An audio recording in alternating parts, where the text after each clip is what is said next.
हमारे साथ कई मेहमान भी हैं और आईएनएलडी के मेहमान भी जुड़ गए हैं, उनका भी स्वागत कर लें। जितेंद्र चंदोलिया जी हैं, सॉरी ये तो कांग्रेस से हैं, राजवंत देहीवाल जी हैं आईएनएलडी की तरफ से। तो आप तो अभी तो खुशी होंगे, आपके पहले जो मैडम मोर्चा संभाल रही थी कह रही थी शेर है, स्पीड ब्रेकर, जेजेपी, कोई फर्क नहीं पड़ता है। ये लीड लगातार रहेगी या आगे चल के कोई दिक्कत होगी? देखिए, ये वहाँ की जनता ने ये पहले दिन से दिखा दिया था कि चौधरी अभय सिंह चौटाला के साथ वो किस हिसाब से लगे हुए हैं। ये कोई आज लीड मिल रही है तो इसका मतलब ये नहीं है कि हमें अब लीड मिल रही है, वो लोगों ने उसी दिन से दिखा दिया था हमें। ये चुनाव जिस दिन जो चौधरी अभय सिंह चौटाला ने जिस दिन इस्तीफा दिया था, वो जनता उस दिन भी साथ थी। उसके बाद अभय सिंह चौटाला जी ने कहा था कि मुझे तो जाने की जरूरत नहीं है।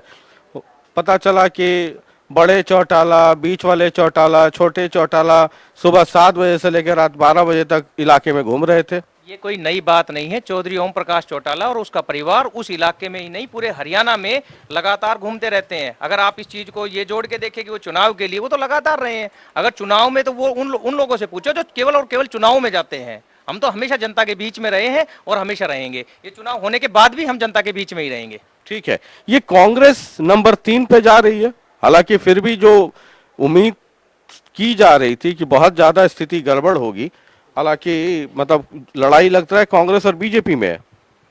देखिए नंबर 2 पे कौन रहेगा, यही कहती थी ना आईएनएलडी। रंजन जी, सबसे पहले तो मैं सभी दर्शकों को और देशवासियों को और प्रदेशवासियों को दीपावली की शुभकामनाएं, हार्दिक शुभकामनाएं देना चाहता हूं। देखिए, एक कहावत है, एक शेर याद आता है कि आवाज़ अवाम नक्कारे खुदा। जनता जनार्दन की जो आवाज़ होती है वो ईश्वर की आवाज़ होती है, ऊपर वाले की आवाज़ होती है। जो इलाहाबाद की जनता ने जो मन बनाया हुआ है और जो जनता तय करेगी, लोकतंत्र की खूबसूरती ये है कि हमें उसको स्वीकार कर। वो तो ठीक है सर, वो तो उसको कौन मना कर देगा, और मना करने से क्या होता है।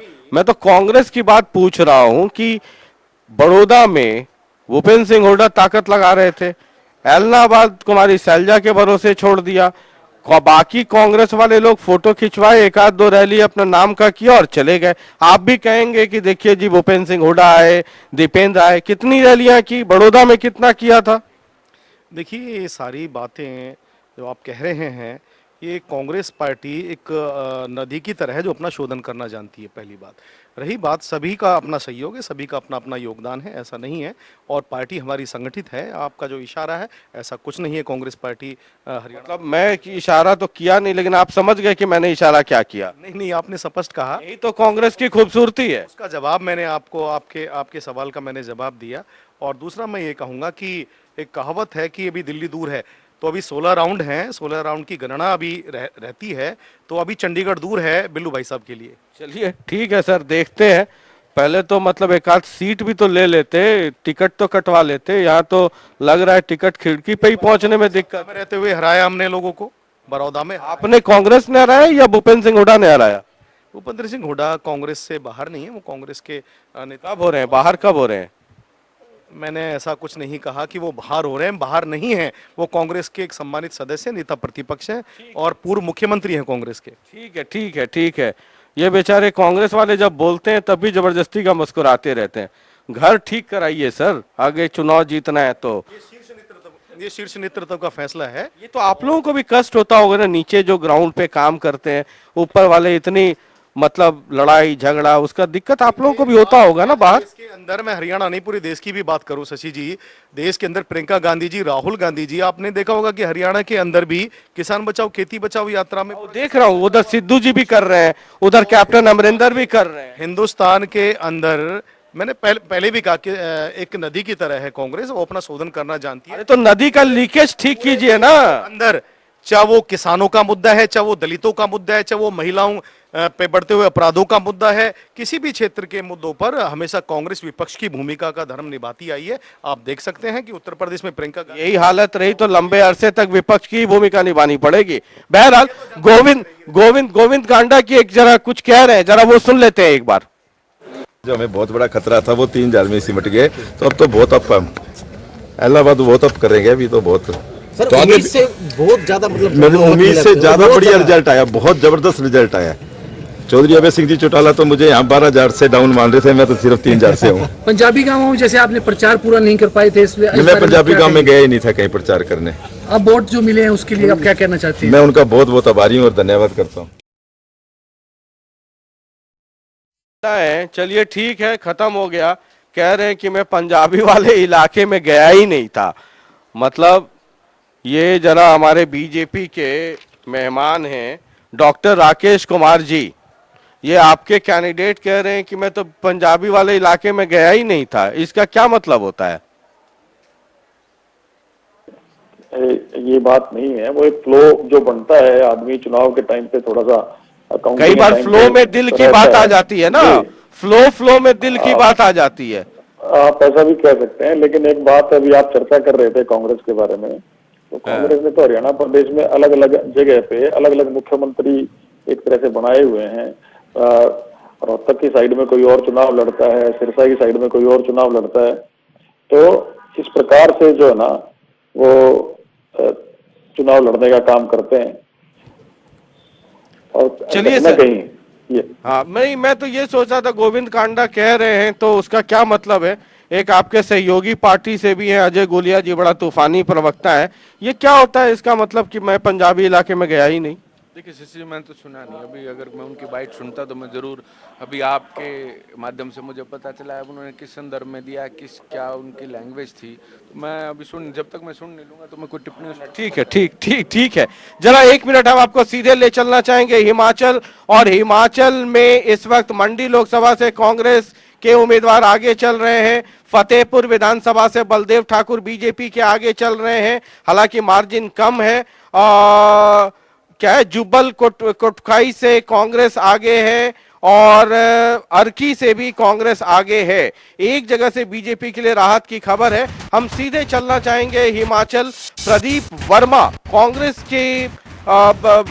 की आवाज बुलंद करने के लिए इस वक्त प्रदीप वर्मा जुड़े हुए हैं। प्रदीप जी, बहुत बहुत स्वागत है। आवाज आ रही है?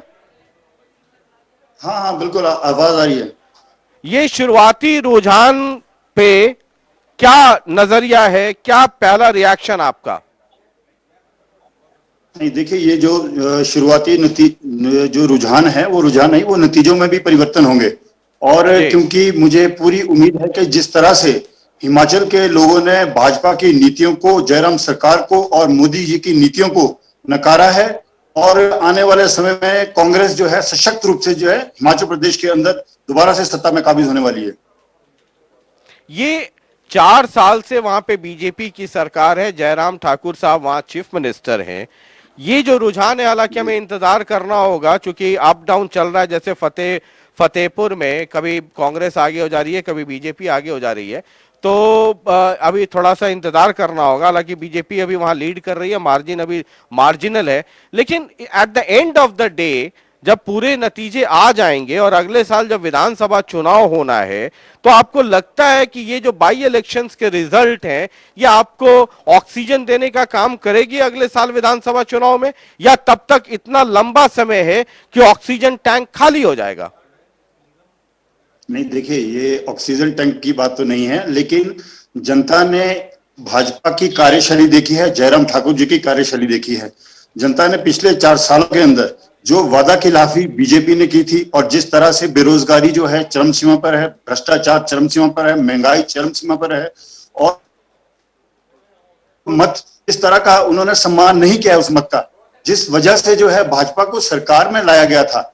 आज हर नौजवान, आज हर वर्ग जो है अपने आप को ठगा हुआ महसूस कर रहा है, और ये तो एक मात्र केवल एक ट्रेलर है।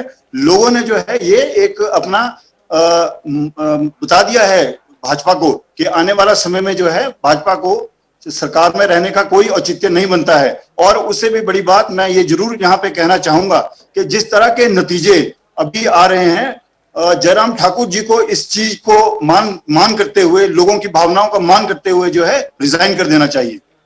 ये तो सर कांग्रेस वाले भी मान लीजिए कि कई इलाकों में होता है, लेकिन एक सवाल मैं आपसे करना चाहता हूं बिना नाम लिए हुए। ठीक है, इस बाई इलेक्शंस के रिजल्ट्स कांग्रेस के लिए अभी जो रुझान है उत्साहवर्धक है, लेकिन कांग्रेस की एक बहुत बड़ी परेशानी और बीमारी है इन फाइटिंग। चाहे वो आप हरियाणा में देख लीजिए, हिमाचल देख लीजिए, पंजाब में जो कुछ हुआ और हो रहा है वो सब लोग देख रहे हैं। ये मतलब हिमाचल में भी जो कांग्रेस, विद इन कांग्रेस जो इन फाइटिंग है लीडरशिप को लेकर करके, वो कहीं परेशान नहीं करता है क्या? सर देखिए, नहीं, बिल्कुल नहीं। आज की डेट में जो है हिमाचल प्रदेश कांग्रेस के अध्यक्ष माननीय कुलदीप सिंह राठौर जी हैं, जिन्होंने हिमाचल कांग्रेस को एक नए आयाम पर लाया है और उसका नतीजा आप लोगों के सामने है।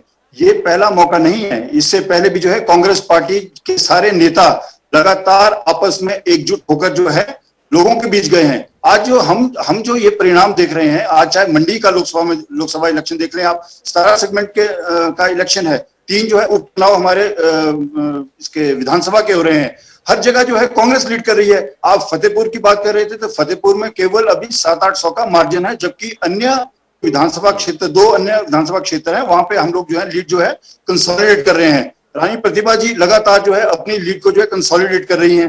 तो ये तब संभव हो पाया है जब पूरी हिमाचल कांग्रेस जो है एकजुट है। इसके अंदर वो चाहे कार्यकर्ता थे, चाहे वो पदाधिकारी थे, चाहे वो नेतागण थे, सभी ने मिलकर काम किया है, जिस वजह से आज ये अच्छे नतीजे जो हैं आपके सामने आ रहे हैं।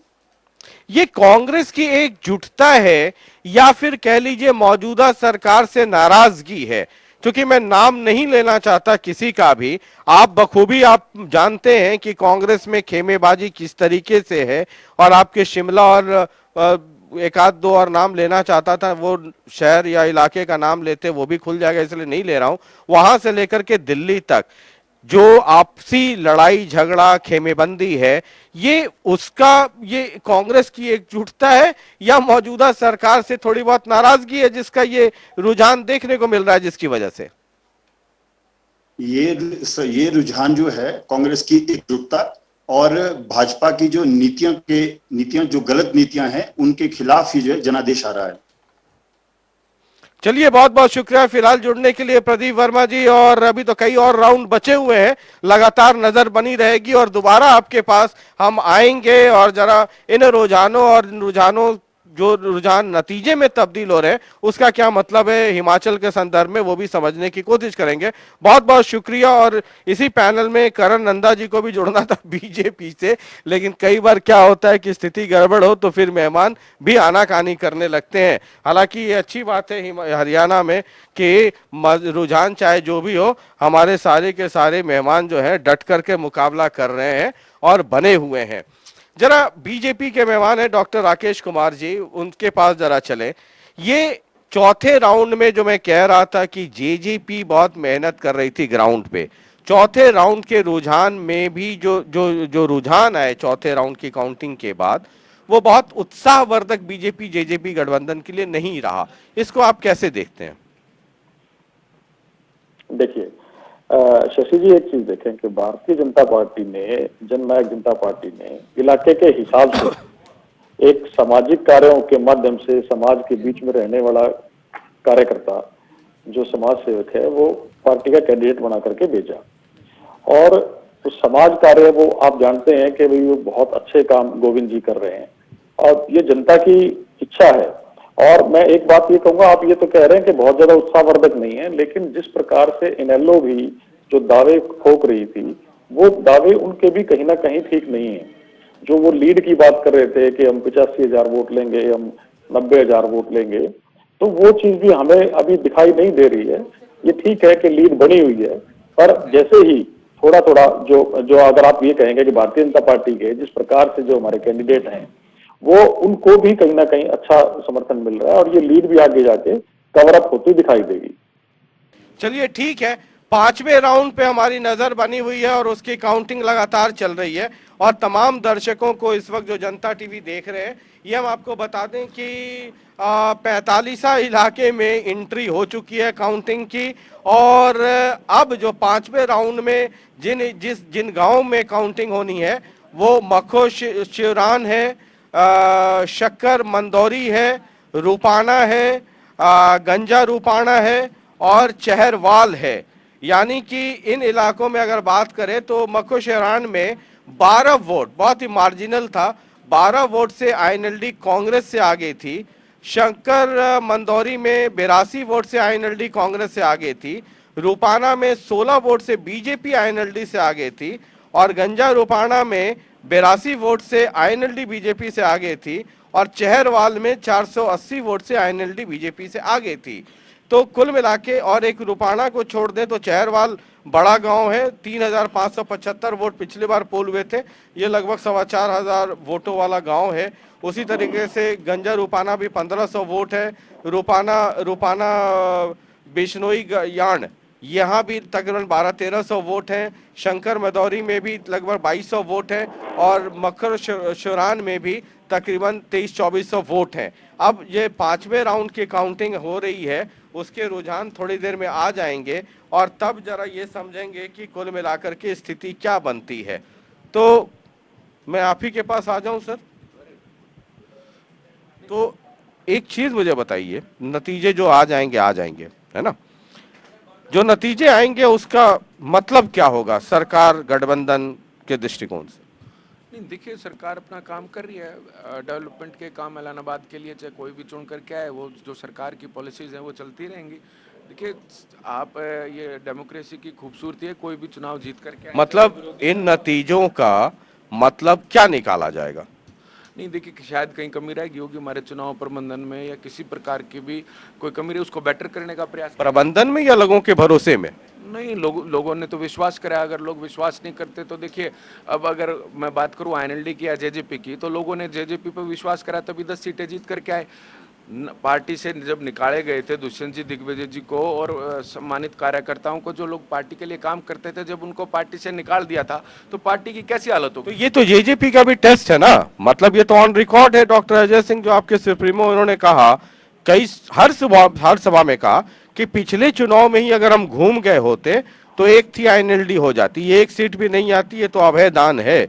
ये यहाँ पे मतलब हम घूमे नहीं, हम लोगों ने छोड़ दिया कि छोटा भाई है। तो इस बार तो घूमने में कोई कसर छोड़ा नहीं, ना दिग्विजय जी ने, ना अभय जी ने, दुष्यंत भी आए, आपके ग्राउंड पे भी लोग पूरी ताकत से लगे रहे।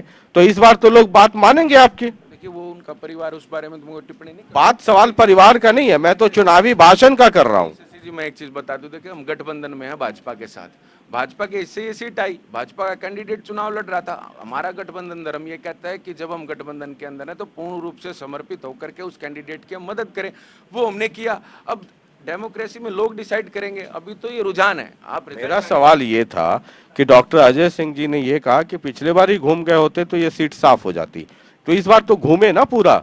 नहीं, बिल्कुल घूमे, हमने चुनाव में पूरा पूरी ताकत हमने चुनाव में लगाई, जो लोगों के बीच में जाकर के हम जो अगर मान लीजिए कि आपके उम्मीद के मुताबिक नहीं हुआ तो आपके स्टेटमेंट को लोग खारिज कर रहे हैं, इसका मतलब ये हो जाएगा ना? नहीं, स्टेटमेंट को खारिज नहीं। देखिए अब एक चीज है ना, अब किसी छात्र के अगर 90% नंबर आते हैं, दूसरे के 85 आते हैं, तो ये मतलब तो नहीं है ना कि वो बहुत कमजोर छात्र है। देखिए ये तो लोग डिसाइड करेंगे, 85% वाला छात्र भी अच्छा होता है। अरे तो 85 हो करके ना आईएनएलडी 1 पे हो गई, आप 90 हो करके 10 हो गए, और हालात ऐसे बने कि डिप्टी सीएम हो गए, सरकार में हो गए, वरना 10 सीट वाली कहाँ सरकार में कोई आती है? प्यार आशीर्वाद है, लोगों के बीच में जाकर के पूछा था। 30 सीट वाली कांग्रेस, 30-32 वाली तो अपोजिशन में है। नहीं, मैं आपको यही चीज तो कह रहा हूँ, ये तो देखिए सारा गेम, शशि रंजन जी आप तो इतने पुराने टाइम से देख रहे हैं राजनीति को, ये सारा गेम तो काउंटिंग का है। लोगों के बीच में जाकर के दुष्यंत जी ने पूछा कि आपने मुझे 10 सीट दी हैं, क्या करूं मैं, सरकार के साथ जाऊं या सरकार के खिलाफ जाऊं? तो लोगों ने कहा कि आप सरकार में बैठ करके हमारे काम करें। मैं तो एक चीज कहता हूं कि आप काम पे चर्चा करें ना। देखिए किसी को कह देना, मेरे कह देने से कोई खराब या ठीक नहीं हो जाएगा, आप चर्चा करें। देखिए 75% का रिजर्वेशन युवाओं के लिए हरियाणा प्रदेश में मिल रहा है, तो क्या इस चीज को कोई गलत कह सकता है? क्या ये चीज कोई गलत कह सकता है कि सर तो लोग भरोसा करें ना, रिजल्ट पे आना चाहिए ना। नहीं, हर बार देखिए मैं तो कह रहा हूँ रिजल्ट हमारे फेवर में आएंगे, मैं अभी भी कह रहा हूँ। ठीक है, इंतजार करते हैं। ये सर गठबंधन और आईएनएलडी की लड़ाई में कांग्रेस एक तो पहले अंदर से ही लड़ती रहती है, बाकी इन दोनों की लड़ाई में आपका लगभग लगता है सफाया हो जाएगा, या बीजेपी जेजेपी गठबंधन और कांग्रेस में न्यूरा किस्ती चलती रहेगी? क्योंकि आंकड़े तो वही है, दोनों के बीच में ही लड़ाई है सेकंड और थर्ड पोजीशन के लिए। शशि जी, कांग्रेस में कोई लड़ाई नहीं है और अनुशासन से कांग्रेस पार्टी ये चुनाव लड़ रही है, सबका अपना अपना सहयोग है। और रही बात इलेक्शन हार या जीत की, तो वो ऐलानाबाद की जनता तय करेगी। जो यहाँ पर भाजपा और जजपा की सरकार ने जो इनका कुप्रबंधन है, जहाँ पर नाराज़गी है पूरे प्रदेश के अंदर, और ऐलानाबाद की जनता अभी तो रुझान आप बता रहे हैं, जीत किसी की हो लेकिन जीत किसान मजदूर की होगी, उस क्षेत्र की जनता की होगी। 2.5 लाख ये वाला भाषण तो ठीक है ना, ये तो 30 तारीख के पहले तक 27 तारीख तक के लिए था। अब ये सब भाषण का क्या मतलब, अगले चुनाव के लिए भाषण अभी से? मैं तो सीधा सीधा समझ रहा हूँ सर, इतनी बुद्धि वाला मैं रहता तो किसी पार्टी में प्रवक्ता रहता, चाहे कहीं डिप्टी सीएम चाहे सीएम हो गया होता। मैं तो बड़ा साधारण सा छोटा कद छोटी बुद्धि, मुझे समझा दीजिए कि है क्या, इन रिजल्ट्स का मतलब क्या है, हालत इतनी ऊपर या नीचे मोटी या पतली क्यों है? देखिए, सरकार से नाराजगी प्रदेश की जनता की, इलाहाबाद की जनता की है। और जिस भी पार्टी का कैंडिडेट वहाँ पर जीतेगा, चाहे कांग्रेस का जीते, चाहे एनएलडी का जीते, चाहे भाजपा और जजपा गठबंधन का जीते, तो वो स्वीकार करना चाहिए सभी को। बहुत ही आदर्शवादी विचार है, बहुत ही आदर्शवादी विचार है। आप स्वीकार ना करें तो उससे क्या हो जाएगा। चलिए एक छोटा सा ब्रेक ले रहे हैं, ब्रेक के बाद फौरन हाजिर होंगे। कहीं मत जाइए, लगातार जनता टीवी पे हर वोट की कहानी, हर राउंड की पूरी कहानी, बाहर वाली भी और अंदर वाली भी। एक छोटा सा ब्रेक, फौरन हाजिर हो रहे हैं।